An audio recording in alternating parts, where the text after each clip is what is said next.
구속영장 결정은 범죄 수사를 위한 중간 과정일 뿐이고 이번 이 대표에 대한 결정도 그 내용이 죄가 없다는 내용이 아닙니다. 체포동의안 설명에도 말씀드렸다시피 관련 사안으로 21명이 구속됐습니다. 무리한 수사라는 말을 동의하실 만한 국민들이 얼마나 계실지 모르겠습니다. 이재명 대표 구속영장 기각됐는데 어떻게 보시나요?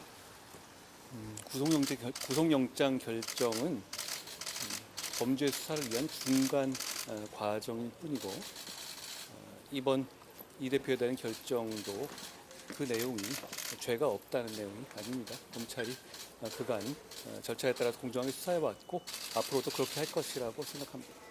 그 영장 기각 사유를 보면 좀 이화영의 진술의 신빙성을 좀 법원이 의심을 많이 하는 것 같은데 뭐 그 과정에 진술하는데 문제가 없었던 건지. 법무부 장관이 영장 판사의 세부 판단 내역에 대해서 평가하는 것은 적절치는 않은 것 같고요. 필요하다면 검찰이 설명하지 않을까 생각합니다.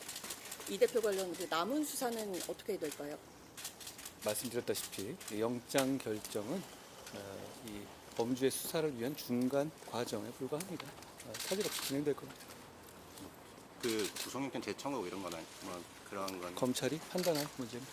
그리고 그 어제 로톡 변호사들 이제 징계 취소하신 결정도 있으셨는데 뭐 그거는 어떤 이유 때문에 하셨는지 좀. 민간위원 다수가 포함되어 있는 법무부의 변호사 징계위원회에서 결정한 것이고 제가 규정상 그걸 수용하게 되어 있고 그래서 거기에 따라서 제가 수용한 것이고요. 그 이슈는 변호사 제도의 공공성, 국민의 권익을 보호하는 것이니까 일반 어떤 사기업처럼 보기는 어려운 면이 있거든요.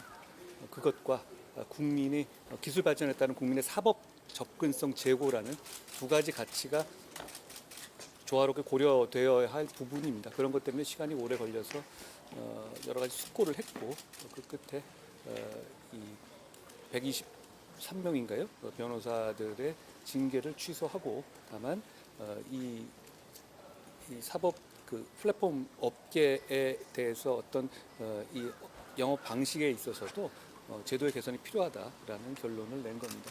저는 여러 가지를 고려한 결정이었다고 생각하고 그 결정에 따라서 변협이나 그런 업계 이런 쪽이 또 새로운 제도를 잘 만들어 나가도록 법무부가 잘 지원하도록 하겠습니다. 어제 영장 기각으로 야권에서 이제 무리한 수사였다 이런 비판이 나오고 있는데 요거에 대해서는 어떻게 보시나요? 제가 체포동의안 설명에도 말씀드렸다시피 관련 사안으로 21명이 구속됐습니다. 무리한 수사라는 말을 동의하실 만한 국민들이 얼마나 계실지 모르겠습니다. 이 수사 동력이 떨어질 수도 있다는 우려도 나오는데요. 범죄 수사는 진실을 밝혀서 책임질 만한 사람에게 책임을 지게 하는 절차입니다. 동력 같은 건 필요하지 않습니다. 시스템이 동력입니다. 좀 검찰 수사가 약간 정치 영역으로 들어오다 보니까 뭐 영장 결과가 뭐 바뀌고 이런 뭐 얘기를 하시는 분도 있던데 뭐 그런 거는 어떻게 보시는지. 정치인이 범죄를 저지른다고 해가지고 사법이 정치가 되는 건 아니고요. 그래서도 안 됩니다. 저희는 통상 사건에 따라서 사건에서도 뭐 중간에 영장 기각되는 거 많이 보셨잖아요. 뭐 그런 정도입니다. 흔들림 없이 수사할 것이라고 생각합니다.